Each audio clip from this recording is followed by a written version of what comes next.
Boa tarde, tá no ar mais um programa Memória Brasil e hoje a gente vai ter a alegria de conversar com André Acioli. Ele é ator, ele é diretor, produtor, administrador teatral, curador e vem trabalhando com algumas das mais proeminentes figuras da cultura brasileira, como Elias Andreato, Dan Stuba, Carlos Rauschenbach. Atualmente ele está no Teatro Vivo, no Teatro Eva Herz, na Livraria Cultura do Conjunto Nacional, na Avenida Paulista, e no Teatro Porto Seguro, todos em São Paulo, capital, como curador artístico, fazendo gestão, administração. Ele vai contar isso e muito mais pra gente no papo de hoje. E eu tenho a alegria de chamá-lo para cá. Andrezinho, eu tô te convidando.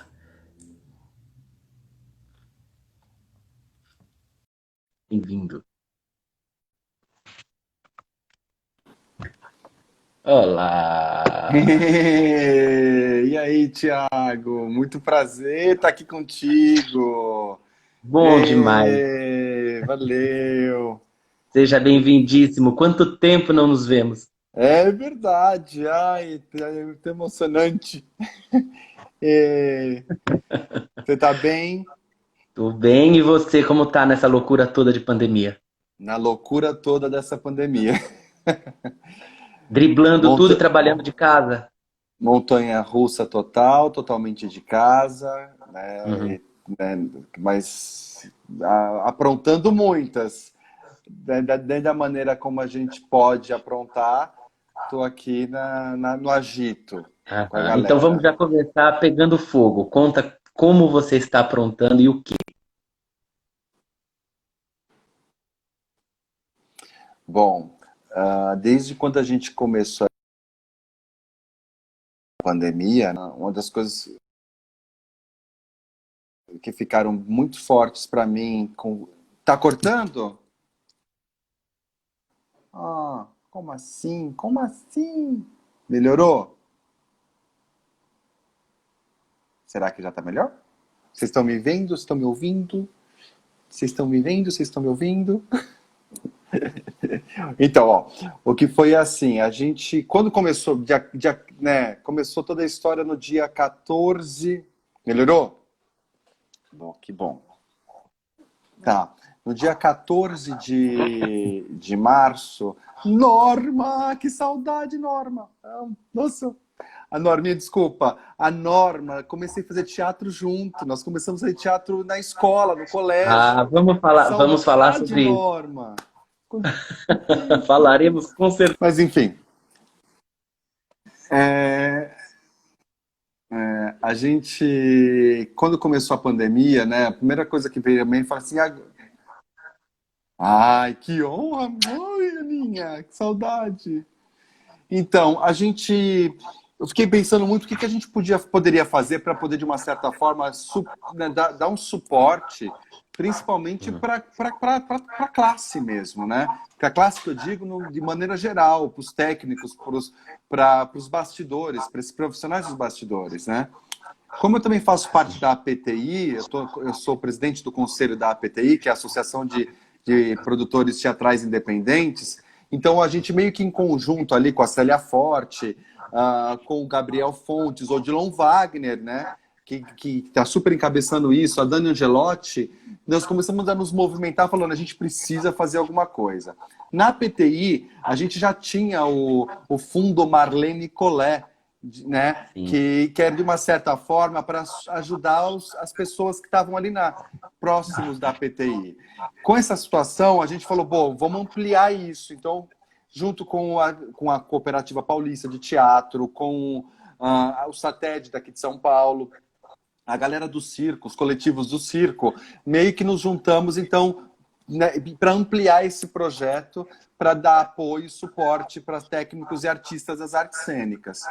Então a partir dali já começou um envolvimento e engajamento de arrecadação de valores, justamente para poder a gente conseguir dar esse benefício e esse auxílio à alimentação, né? Eu não estou falando de Não estou falando de pagar da conta da casa, não, é auxílio alimentação.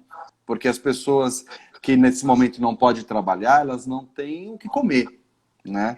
E infelizmente, e dentro do que teoricamente foi liberado pelo governo, né? Esses profissionais não se enquadram nesse modelo onde eles possam resgatar esse valor dos R$ 600.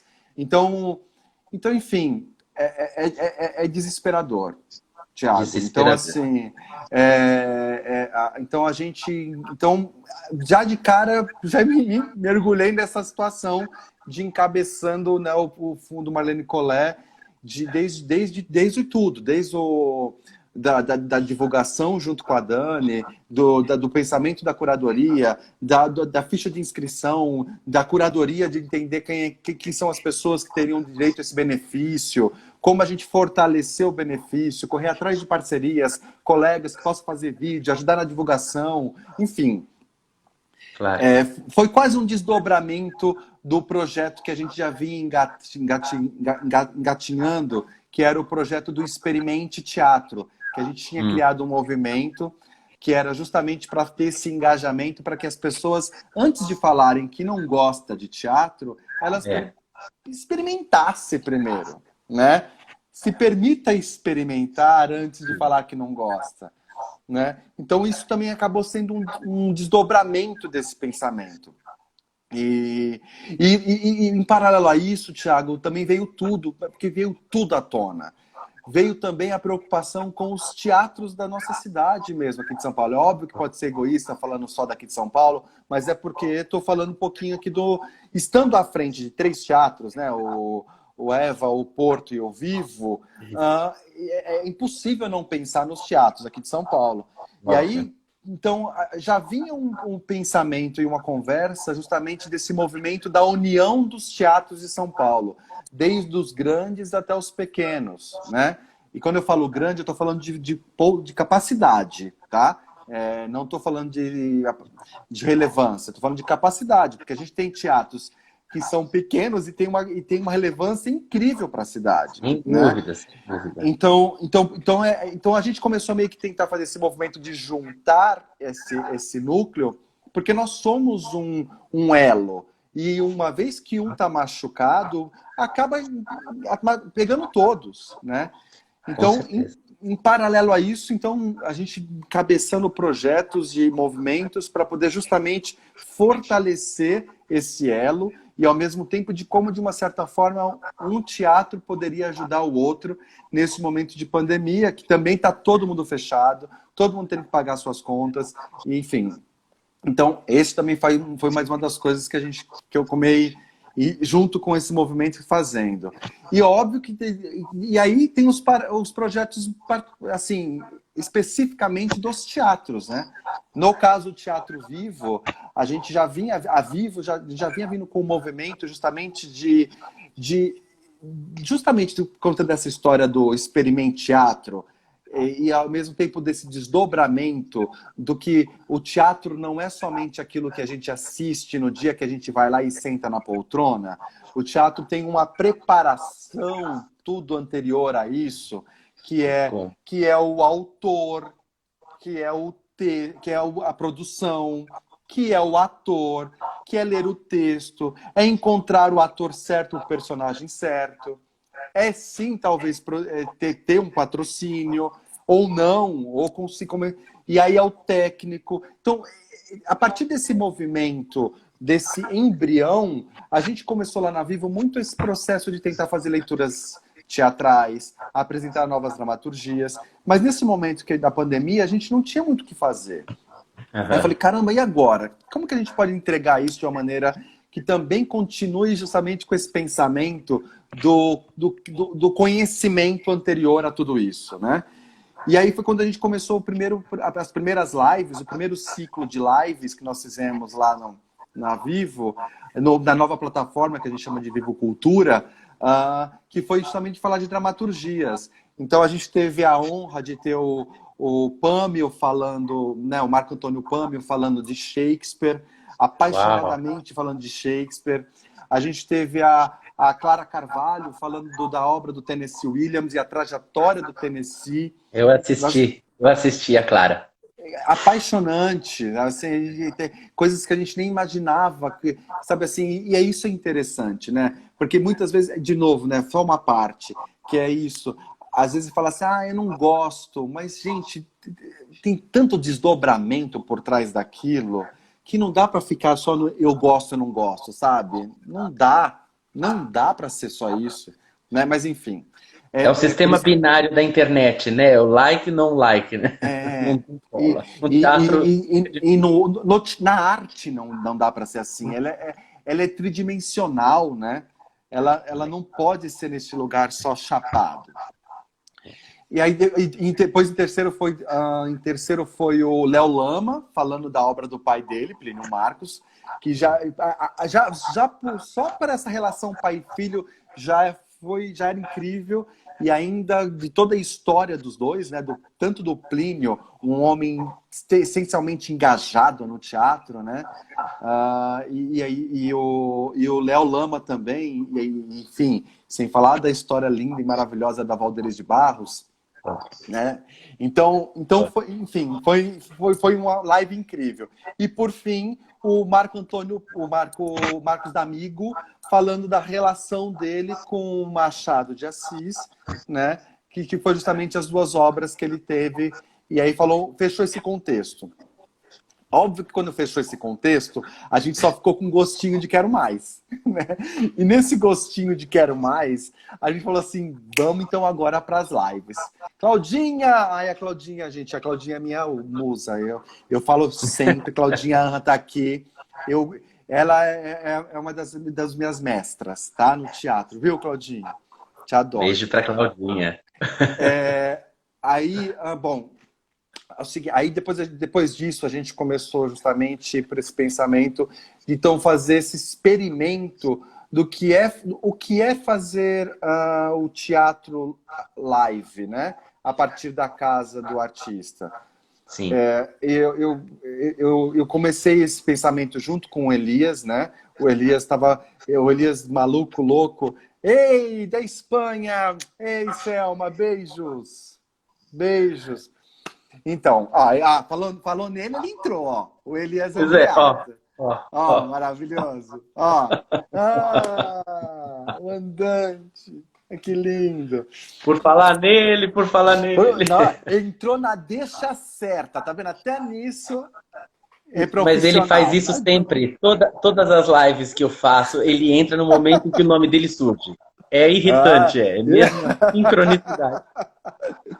Ele entra na hora. Enfim, o Elias fazendo esse projeto, ele já tinha feito a primeira live, que foi o Arap, que foi uma peça que a gente estava em temporada no Eva Hers, né? E aí, então, depois ele começou a fazer essa investigação desse formato artístico, né? Que a gente sabe, tem vários preconceitos de falar que é teatro, que não é teatro, enfim.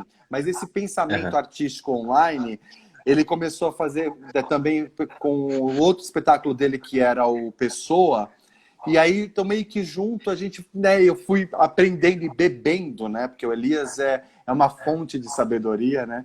Então foi bebendo desse aprendizado com ele, desse novo jeito de a gente se comunicar artisticamente, né?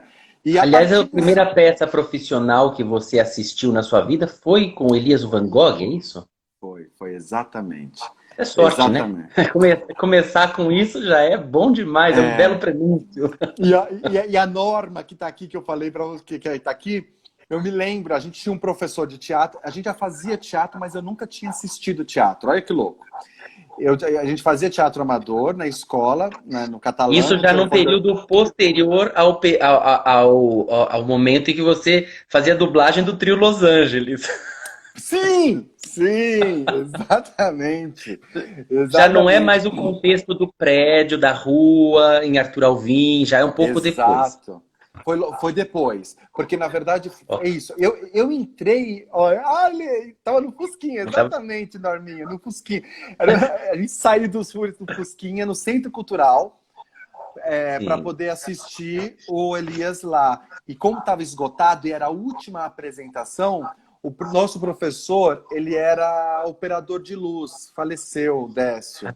Ah, Olha, e ele era operador de luz do espetáculo do Elias. E aí a gente, então, entendi. ele conseguiu para a gente poder assistir como cadeira extra, né? Que bom, Nossa, maravilha. e maluco. E é isso, assim, ó. Como você viu, eu fazia dublagem, né? Eu imitava a Amanda Costa no Trem da Alegria, entendeu? Eu era apaixonado pelo Trem da Alegria. O meu lugar de entrar para a arte, né? Ele veio através justamente disso, da dança. Eu queria cantar, eu queria ser cantor.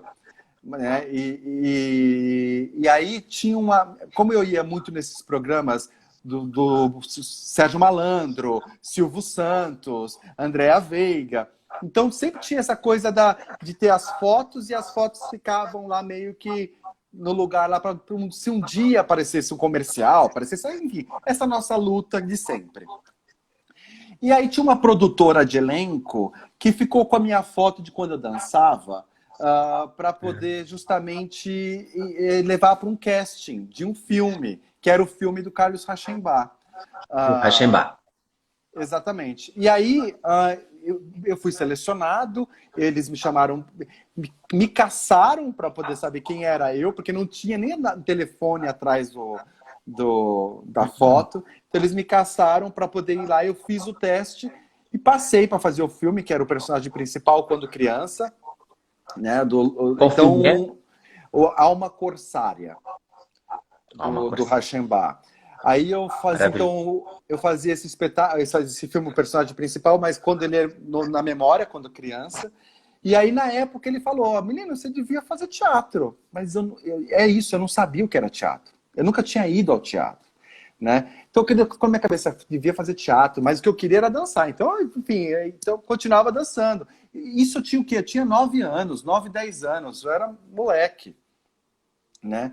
Então, quando eu fui assistir o Elias, eu tinha 16. Eu tinha 16 anos. Acho que foi isso, quando eu fui assistir o Elias. E aí falei, puta, é isso que eu quero pra minha vida. Né? E não é cantar, não é dançar, é fazer teatro. Né? E aí, Então, enfim, o sonho do cantor se resolveu naquele momento, ou ele ainda persiste de alguma maneira? não, imagina, não canto nada. Sou afinado, tenho noção de nota musical, tudo, mas não, nem me arrisco. Imagina. Ai, como é que era o nome do sobrenome do Décio? Décio, acho que era Décio Alves, Claudinha.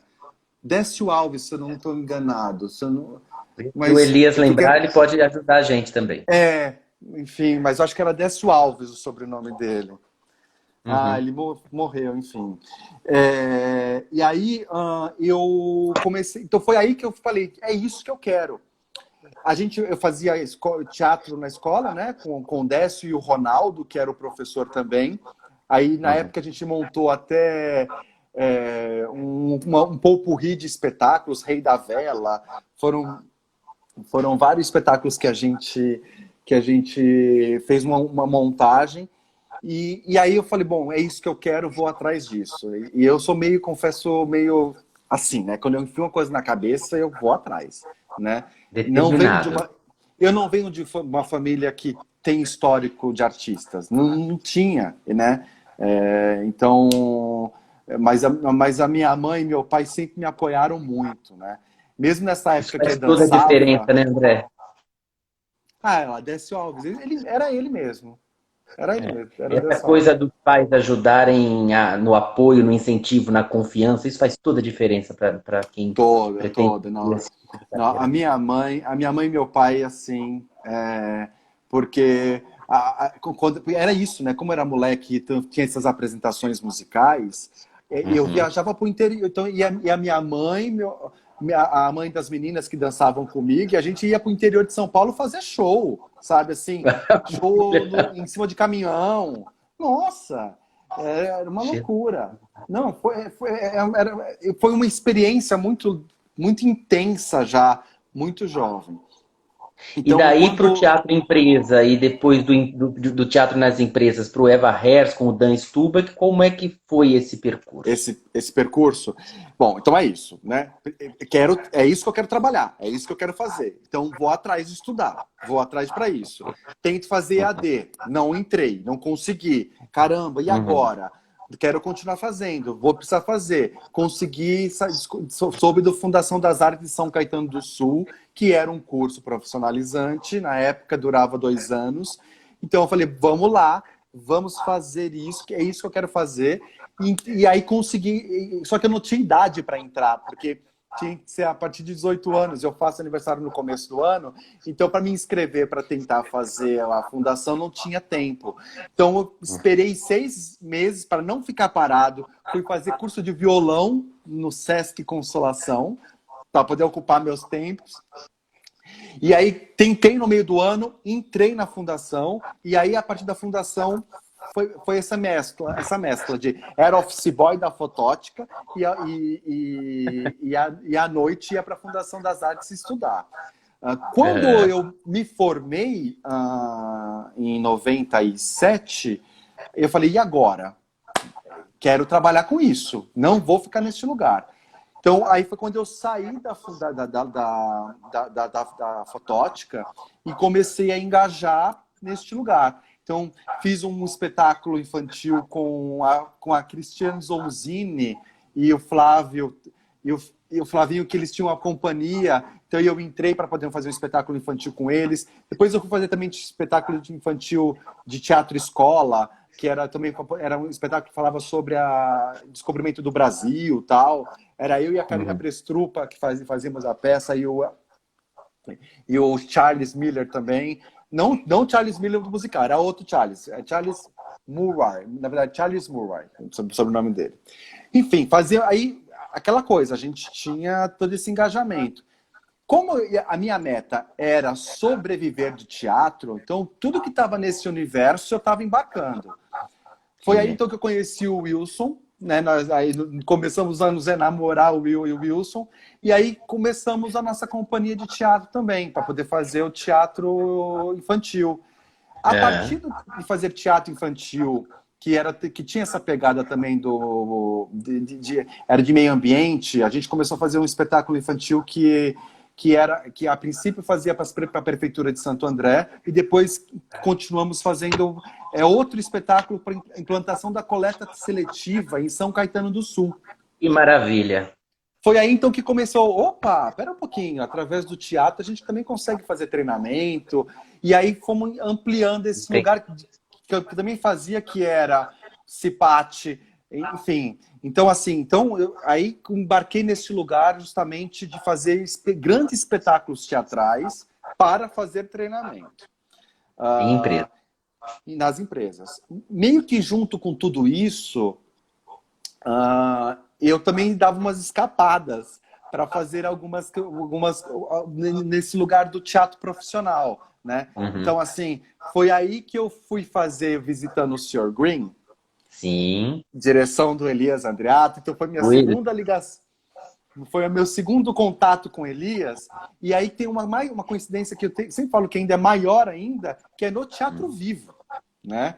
Porque foi lá no Teatro Vivo que eu reencontrei o Elias, né, para poder e comecei esse contato com Elias, com o Scapim na ocasião, né, para poder fazer esse espetáculo. Foi quando então eu fiz o Visitando o Sr. Green. De lá nós fomos para a temporada também no Hilton, depois do Hilton para o Renaissance. Quando a gente Uhum. estava no Renaissance, veio a ideia de ir para Portugal com o espetáculo. E É. tudo isso, paralelamente, eu seguia firme e forte no Teatro Empresa, tá? Fazia o espetáculo, Teatro Empresa. E aí, Uhum. quando a gente fez lá no Renaissance, que veio a história de ir para Portugal, o Cássio não ia poder fazer, porque ele tinha recém entrado na Globo e não ia casar datas. Foi quando, então, veio a ideia do Dan Stubach entrar pro O elenco. papel. Sim. Foi aí que eu conheci o Dan. E aí, nessa viagem que fomos para Portugal, né, eu junto com o Dan e o Elias, juntos ali, desse ensaiar o Dan para entrar no lugar do Cássio, né? Era o Tive essa Capo e o oportunidade. Paulo. Era o Cássio Capim e o Paulo Altran, né? Que faziam, mas quando a gente. Daí o Dan entrou no lugar. Então foi Certo. aí que eu conheci o Dan e o Dan falou: pô, André, você tem um olhar diferente aí, sabe? Né? Um dia a gente vai conversar, um dia a gente vai conversar. E depois desse espetáculo do Visitando o Sr. Green, eu ainda fui com o Elias e o Paulo fazer o espetáculo com o Claudinho Fontana, né? Que era. Me fugiu o nome, meu Deus do céu. A gente fez no Procopio Ferreira. O Enfim. Avarento? Não, não foi o Avarento. Foi o que era o Claudinho Fontana e o Paulo. Do texto do Gibi Carneiro. Meu Deus do céu. Enfim.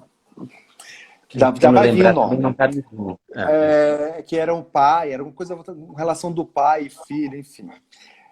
Nesse espetáculo, aí eu cheguei a fazer a temporada no Procopio Ferreira, mas quando começou a fazer a viagem, que ia justamente começar a viajar, adivinha quem vem? É isso, Elias. Adivinha quem vem para rezar? Muito bem. Era isso. Não, e Nota tem 10 pro histórias. Elias. Nota 10. Não, gente, tem histórias lindas, assim, porque eu me lembro de um dia, só vou te contar esse bastidor, por exemplo, da Adivinha que vem para rezar. O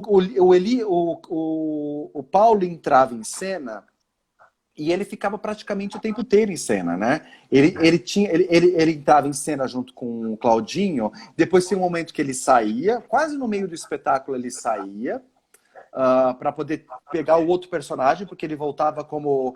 Se não me engano, ele entrava como pai, depois ele entrava como padre.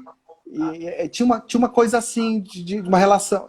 Era uma coisa assim. Mas, assim, quase na metade do espetáculo, o Paulo saía, aí tinha um momento contra-regragem ali com ele, e depois a gente ficava meio que ali na coxia, ou muitas vezes eu e a Elis, que era a camareira, já íamos preparando as coisas lá no camarim para poder já, né, de uma certa forma, a vida continuar e meio que já ir desmontando no final, porque o cenário tinha uma complexidade muito grande de desmontar. Então, estávamos eu e a Elis lá atrás no camarim, de repente a gente escuta: André, André. Aí eu olhei pro cara e falei assim: Elis, é o Paulo. Para quem conhece os bastidores do Procopio Ferreira, é bem longe o camarim. E aí então, quer dizer, ele saiu de cena porque começou a pegar fogo numa gelatina na coxia. Isso. E ele tranquilamente saiu de cena, tirou a gelatina que estava pegando fogo, ficou andando e jogou para a coxia. Porque daí, aí ele estava falando, André, né? Porque ele não sabia o que podia acontecer, né? E aí eu fui disparate para poder ir lá ver Enfim, esses são segredos dos bastidores que acontecem. Elisa, linda. A Elisa Galdino, que era a camareira. A gente estava lá fazendo esse trabalho incrível.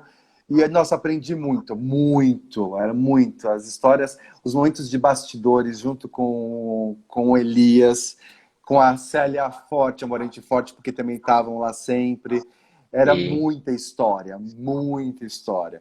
E aí, então, justamente o teatro empresa começou a tomar uma proporção muito grande para mim, que daí eu não conseguia ir viajar, porque viajar com o espetáculo demanda mais tempo.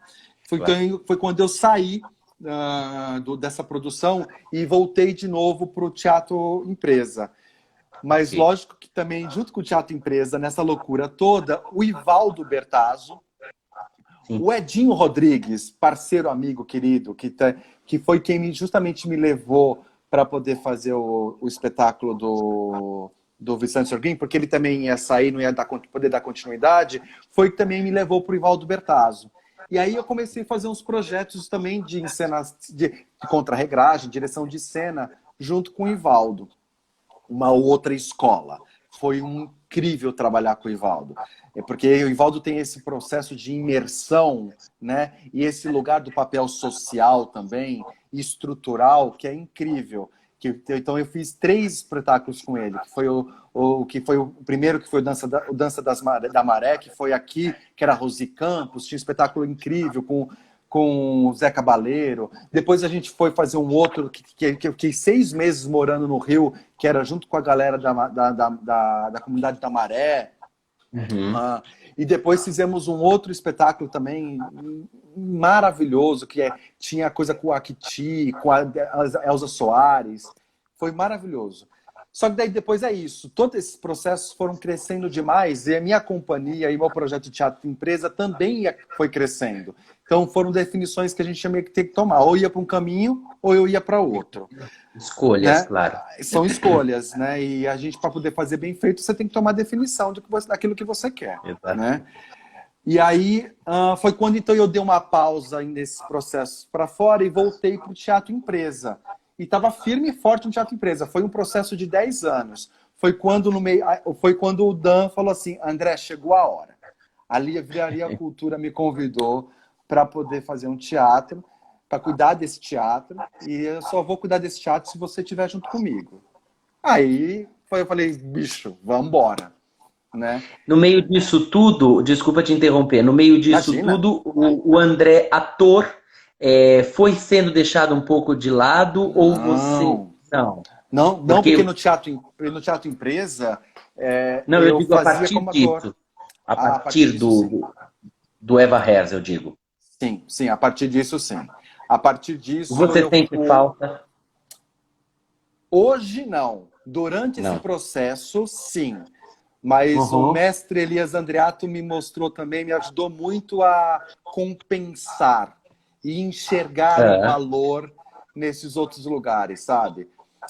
De que maneira? De que maneira? Com esse olhar da curadoria. Com esse olhar da importância da curadoria. Mas, de cara, a primeira coisa que o Elias foi, assim... Eu cheguei, depois de 2 anos de Eva Herz, que já começa a virar quase um trabalho burocrático, né?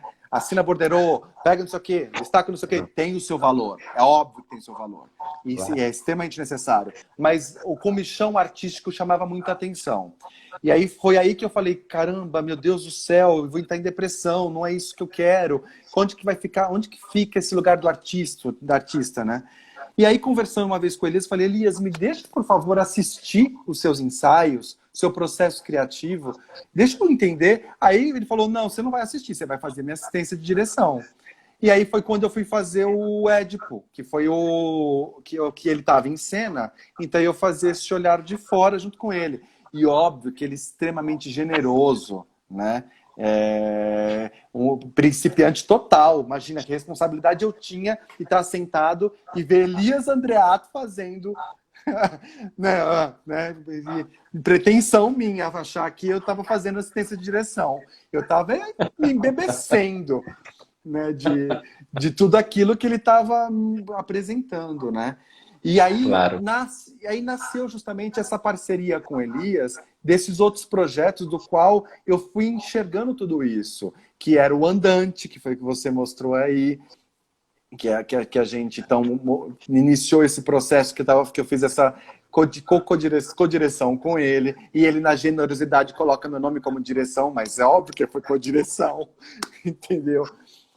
E outros projetos que a gente foi fazendo junto, a Garota do Adeus, que eu fiz a assistência de direção dele, Jocasta, com a Débora do Bock, também fiz direção deles. Vi tudo.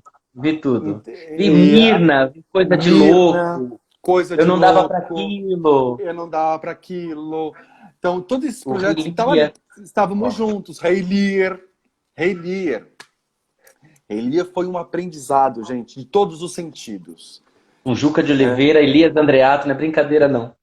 Não era. Não era brincadeira. Eu imagino o aprendizado na prática, né? Era da dedicação, do olhar do outro, da generosidade, do construir um pensamento. Nós começamos o primeiro dia de ensaio com Juca de Oliveira, o texto já estava decorado. Nós ensaiamos 3 meses, todos os dias. O Juca é danado.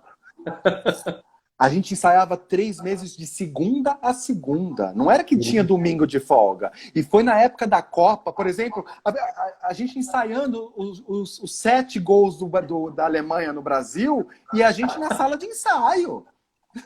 Sabe assim? Era gol de Maravilha. quem? E a É, gente na sala de e ensaio. vocês ganhando o jogo de vocês, com toda certeza. Exatamente. Que Exatamente. maravilha. Foi um aprendizado. Falar. Diga, diga, E, diga. não, e aí, paralelo, aí, lógico, que daí assim, então foi isso. Foi aí que eu comecei, então, justamente a sanar esse lugar que machucava um pouco do ator, entendeu? Porque daí Ok, entendo. eu participava desse processo criativo de uma certa forma, então também tinha meu olhar artístico em cima daquilo. E depois, Compensava, de certa maneira, a burocracia toda dos borderôs. exatamente, exatamente, e Entendi. que tem, de novo, tem o seu valor. E, Maravilhoso, é necessaríssimo, né? E de Super. verdade, foi a partir desse olhar do artístico que eu valorizei também justamente o administrativo, né? E Tudo quando me se vem encadeia, né? Um tudo, precisa do outro necessariamente. tudo, é o yin yang, a base, É. não é só o artístico, também é o resultado Então, daquilo tudo, tem que estar né? aterrado também, né? Isso o Elias tem me ensinado muito a esse respeito, de corre atrás, batalha pelo que você quer, aprende o que você não sabe, não é só a escrita dramatúrgica e o trabalho artístico. Tem também um lado que não é tão E você prazeroso, tem mas que ter essa pode ser também, é um grande aprendizado e é necessário. é necessário, a gente precisa ter esse lugar da escuta e do olhar, né? E ao mesmo tempo do perceber que você erra, lógico que erra. O importante é você justamente ter o olhar do erro e tentar ir É, atrás do acerto, sim, né? Acreditar sim. que você pode errar sim, né? E através disso você cresce, né? Ter a Claro. humildade de perceber que você vai crescer, né? A É uma gente, confiança, né? Além da humildade, você confiar nisso, confiar no poder do trabalho e da persistência, como você mesmo falou, a obstinação. Quero viver disso, vou lutar por é, isso, né? então foi isso tudo foi desencadeando em projetos, né? É. Porque daí vai desencadeando, aí vem o convite para poder compor a equipe lá do Teatro Porto Seguro na ocasião como gerente geral, né? Que o Marco Griesi fazia a direção geral do teatro artística, mas de uma certa Uhum. forma a gente junto estava ali nessa composição. E aí depois disso foi também o convite da Vivo de assumir a curadoria artística da Vivo, tanto da parte de patrocínios como também da gestão do teatro. De uma certa forma, tudo isso em decorrência de um trabalho que estava sendo feito e executado nos outros teatros, né? E E hoje que para você mim estando encabeçando esses 3 espaços tão importantes para a cidade de São Paulo, poderia dizer para mim assim quais são talvez as principais dificuldades de um produtor, de um administrador teatral atualmente, quer dizer, independente do contexto da pandemia, mas quais são os maiores enfrentamentos que você tem tido? o contexto da pandemia vai nos trazer uma nova realidade, isso é um fato. A gente vai ter o antes e o depois. Uhum. Realmente, na minha opinião, vai ser transformador. Esse transformador ele pode ser tanto positivo como ele também pode ser negativo. Aí são as Os dois. escolhas que cada lugar vai direcionamento. Mas vai existir o antes e vai existir o depois. Não vai existir vamos voltar ao normal. Para mim, não existe essa possibilidade. Uhum. Agora, o grande desafio que veio, que foi justamente nesse lugar que eu estou te falando, que nasceu esse pensamento da ideia desse movimento do juntar todo mundo, e que dali saiu de todo mundo essa ideia dessa campanha do Experimente Teatro, é este lugar do que assim não importa. Tanto o teatro vivo de 274 lugares, ao Teatro Porto Seguro de 508, se eu não te proporcionar este lugar de uma boa experiência, de cativar esse público, de trazer esse público para poder fomentar esse desejo dentro dele, Essa é a grande dificuldade. E do que você acha que o público gosta hoje em dia? Ou os públicos? Quais são os perfis de público Tiago, que você tem tem para encontrado? tudo. Tem para tudo. Tem Tem para para tudo, tudo? Tiago. Tem para tudo. Tem para tudo. É pretensão da nossa parte achar que não, só papo cabeça que funciona. Não, tem para tudo. Não, tem para tudo, gente. Não, Ou o não contrário, que as pessoas importa. só querem comédias leves e superficiais e também não Ok, ok. E tá tudo tem, ó, bem. claro. E tem, Mas e que é só tem para isso, não é, né? Tem muito mais. não, tem para tudo. Ó, o Eva Hers, né? Isso foi a astúcia da época do Dan, né? Também embebeci muito do conhecimento do Dan com relação a isso. Uhum. Foi uma sacada dele na época, porque em 2007 o que estava muito forte eram os grandes teatros, ainda não eram os musicais ainda vinham Uhum. engatinhando um pouco, É mas verdade. era ainda o dito de teatrões, né? Paulo Altran, Irene É. Ravache, né? O teatrão, né? E também a comédia stand-up. A comédia stand-up estava criando um terreno muito fértil, onde os teatros ditos comerciais estavam indo justamente para poder, pela sobrevivência, receber esse tipo de programação, né? O Eva Hers, então, começou a ir numa contramão. Falou, não, então vou fazer. Como é um teatro petit comité, é um teatro Exatamente. pequenininho, onde o artista pode, de repente, colocar aquilo que ele tem de pensamento, Dentro não de é uma para questão livraria, tem todo um dentro de uma contexto muito livraria. específico, onde passa Então, gente não só da cidade toda, mas do mundo inteiro, porque está do na mundo Avenida inteiro. Paulista. Exatamente. Então, eu falo assim, bom, então vamos nos permitir a fazer um teatro de uma linguagem que leve para um lugar mais do pensamento, né? Claro, claro. E aí foi tomando uma proporção gigantesca. É Então óbvio você que acha outros que o Eva lugares Herd, de certa faziam. maneira, abriu o caminho ou desmistificou um pouco essa ideia falsa de que peças mais cabeças são desinteressantes? Ele foi precursor, de certo modo, nesse sentido? Eu não digo que foi precursor, porque já tinha vários teatros que já faziam isso com muita excelência. O Sesc sempre fez isso com muita Ah, excelência, bom, o Sesc é né? maravilhoso, sim, Então, tem razão. mas é que o Eva, ele ficou nesse lugar do meio do caminho. Era um teatro dito como comercial, pelo fato de estar dentro de uma livraria, então ele tinha esse lugar do comercial, do nome só famoso, mas ele também tinha esse cara comercial famoso falando um papo cabeça. Então, quer dizer, não é o cara que só está querendo saber da bilheteria, ele está querendo da troca de experiência, do pensamento artístico, do ser Criou um humano. público também ali, né? Um perfil de público específico ali. Exatamente. Então, por isso que ele também ele não é precursor, mas ele está na onda dessa virada de tipo de espetáculo do qual o teatro de pensamento acaba tendo muito mais força do que o dito teatro de entretenimento, entendeu? Claro, Que tem o claro, seu valor, é óbvio que tem, mas é claro, que como daí, tudo. mas são ondas, né? E aí, tanto que se você. A gente brincava no ano passado, quando a gente fez um encontro com todos os produtores, foi até no Eva Harris, inclusive, que se você pegasse o guia off, você tinha mais peça de papo cabeça do que, teoricamente, peça de entretenimento, Olha aí. né? E isso foi até uma discussão de, gente, será que não precisa balancear um pouco? Né? Enfim, né? Interessante. Então assim, eu acho que tem para tudo, tem para todo mundo. Um espetáculo com qualidade. E é isso, eu acho que essa questão também, principalmente, o teatro tem uma força tão grande que é isso. Ele tem um papel de atrair, como ele também tem um papel de repelir, Com né? certeza. Se você vai num restaurante e você não gosta daquela macarronada, você não deixa de comer macarronada na sua casa ou em outro restaurante.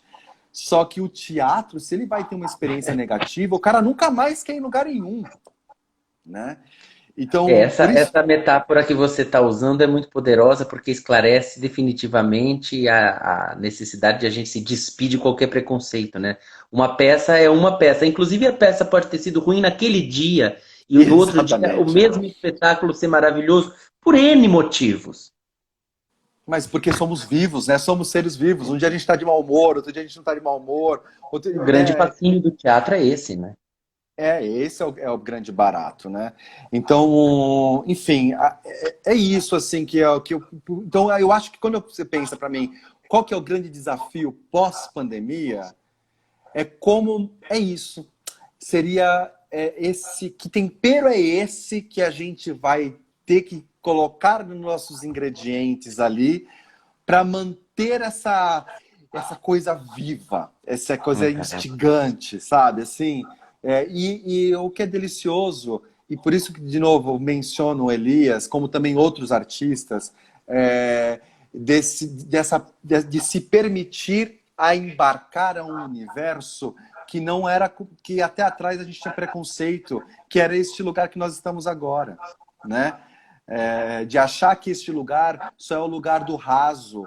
Pelo contrário, ele pode ser profundo, sim, e com muita. E sem ser acadêmico, ele pode ser É. profundo no lugar muito horizontal.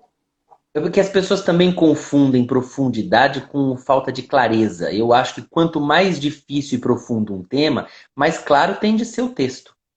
Exatamente. E isso é o mérito do autor, né? Quer dizer, peça. Eu nunca deixo de lembrar da Alma Imoral, que está há décadas em cartaz. É um dos textos mais complexos, mais profundos, mais elaborados e que é apresentado de uma maneira tão clara, com uma atriz tão interessante, com a Mira Haddad, né?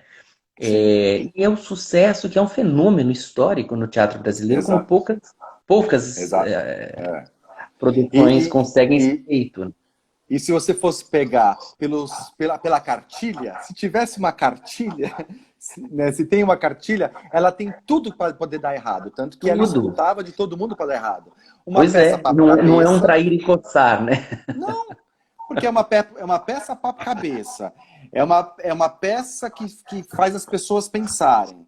É uma peça que acaba sendo mais verborrágica, porque né, É, ela textão, tem né? a ação está na nossa cabeça, não está no ambiente, né? Exato. É uma peça que é um monólogo que muitas vezes as pessoas têm esse preconceito. Bem, É um exato. drama, né? É uma questão Então existencial, é uma volta para pensar sobre o ser humano no seu mais profundo, né? É um por isso texto, que mas a é um gente vê texto. que não tem é bárbaro.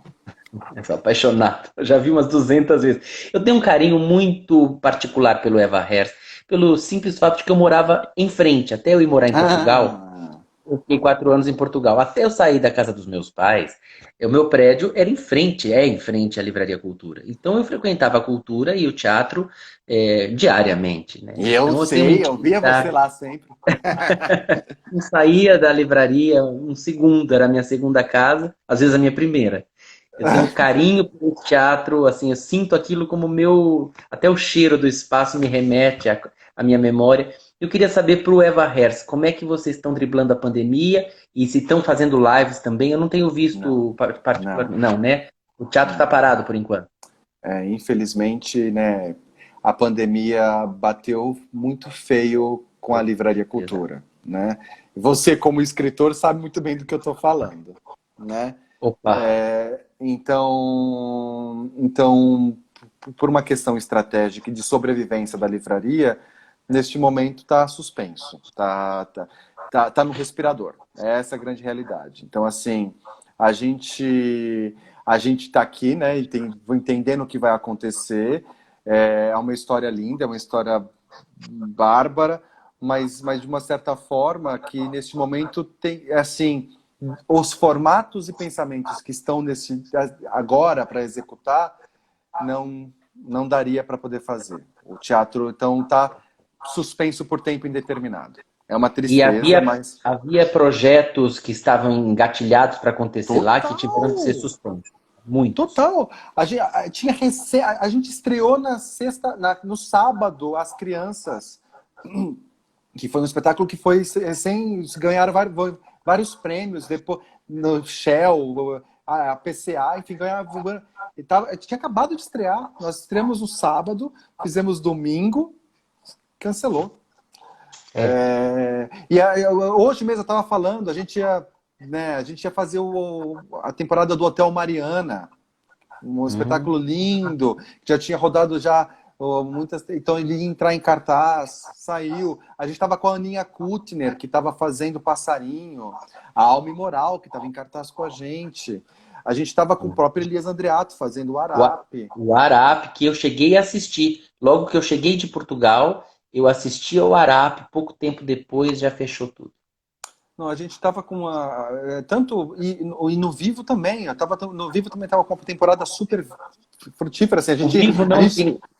O Porto Seguro tem feito lives, o Vivo eu tenho visto essas coisas. Também não. Não, por enquanto. Por enquanto. Ainda não vou dar. Desse eu não vou dar spoiler. Não vou dar spoiler, já dando. Pô, dá um spoiler pra gente, primeira mão. Não, mas enfim. Não, mas a gente no Porto vem coisa aí, enfim. Agora, o Vivo é isso. A gente, desde o início, a gente estava fazendo essas lives, né? Que era justamente dos autores. Depois fizemos as nossas outras lives, que foi com os solos a partir da Casa dos Artistas. E agora, dia 15 de agosto, a gente retoma também os solos, mas dessa vez a partir do palco do Teatro Vivo. Respeitando todos os protocolos, é óbvio, né? Claro, precisa ter esse cuidado. Então a gente vai fazer todo esse processo e tecnicamente a gente vai usar a estrutura do Teatro Vivo. O Teatro Vivo tinha acabado de reinaugurar, né? A gente tinha feito. Nós fizemos uma reforma de 9 meses para o Teatro Vivo. E aí nós, quando voltamos ano passado com a Denise Fraga fazendo Eu de Você, foi linda a temporada. Eu assisti. Uma temporada bárbara. E aí depois estavam seguindo, então, vindo uma trajetória linda com o Diogo, né, fazendo a verdade. A gente, 2 semanas antes da pandemia, a gente tinha estreado o Caros Ouvintes, né, que é um espetáculo lindo, né, da radionovela. Eu vi há muitos anos, não vi agora, não. Eu vi já faz tempo, acho que era no MASP. Eles deram no MASP, eles deram em vários lugares, e aí estavam meio que retomando com lindo, um espetáculo bárbaro. E a gente também estava fazendo um projeto que a gente tinha iniciado esse ano lá no Teatro Vivo, que era o Toda Quinta. Toda Quinta ia ter um show diferente, né? E a gente ainda tinha mais 2 shows para acontecer. Enfim, aí deu essa pausa. E a gente tinha muita coisa que estava engatilhada. A gente estava. O Diogo Vilela com a verdade, faltavam 3 semanas para acabar, e a gente já estava no ensaio, na visita técnica, para estrear Picasso, que era o novo espetáculo do Grupo Tapa. Do Tapa, sim. Então, mas enfim, eu acredito muito que a gente vai voltar diferente. Diferente. Mas e que bom, porque o teatro é vivo.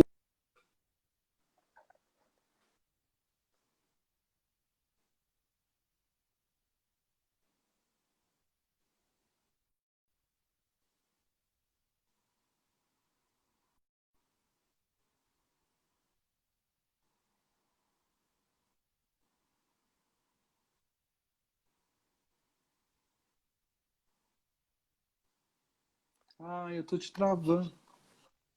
Travou? Voltou? Travou um pouquinho. Acho que voltou. Tô dizendo pra gente ter fé, porque o teatro não acaba nunca, e quem disser que o teatro acaba, acabará antes que o teatro, porque o teatro é literalmente vivo. Literalmente vivo. Desde muito antes dos gregos. Desde muito antes dos gregos. É a diversidade, em cima de adversidade, a gente está sempre aí. Não, e como o Jorge colocou aqui, o Jorge Laila, a Glorinha também, já voltou, já está voltando. Já. E eu vou te dizer uma coisa, a gente não volta a algo que a gente não parou.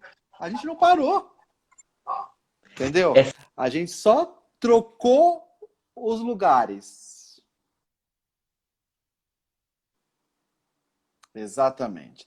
E a gente vai se moldando como Grande Rio. É isso mesmo. Esse é o poder do teatro, porque é o poder da humanidade, do homem de se adaptar, e o teatro reflete o homem. É substancialmente ser humano, né? Exatamente. Então, estamos juntos. Não, Olha, eu particularmente não assistia, eu ainda não assisti, mas essa onda de que tem uma galera fazendo drive-ins, né? Eu acho que é uma experiência incrível da galera fazendo drive-ins. Eu tenho assistido muita coisa no online, isso é fato. uhum, Sempre que eu posso, eu estou assistindo as coisas online. Acho bárbara essa reinvenção de como utilizar essa ferramenta. Esse final de semana estreou o espetáculo com direção do Pedro Granato, que é o Casa Privé, que é quase um jogo, onde você também faz parte da dramaturgia. Acho isso incrível. Tô louco para assistir do Armazém. Eu tô na fila de espera para poder ver o do Magilute. Olha, eu fiquei 14 minutos ali, ó, tentando pegar o ingresso do Magilute, não consegui. E eu fiquei tão emocionado de não ter conseguido, porque ao mesmo tempo de eu não ter conseguido, é porque tinha um monte de gente tentando. Então é isso, tá pulsando, a arte tá pulsando. E eu acho que isso que é incrível, entendeu? é verdade. Enfim. Meu querido, olha, infelizmente o tempo Tá corre rápido, a acabando. gente está chegando no nosso finzinho, mas eu quero te agradecer muito, muito, muito. Você é uma figura queridíssima, Ah, não imagina. só por eu ter desde sempre cruzado com você e sido tão bem tratado, tão respeitosamente por você a minha vida inteira, mas pelo que eu sei que você é como profissional, pelo que os meus amigos atores falam de você, não só o Elias, Ana Lúcia Torre e tantos outros. E eu que estou chegando agora, começando, né, a entrar no universo do mercado, tentando me inserir como dramaturgo, tentando colocar minhas primeiras peças no palco, num momento tão difícil como esse,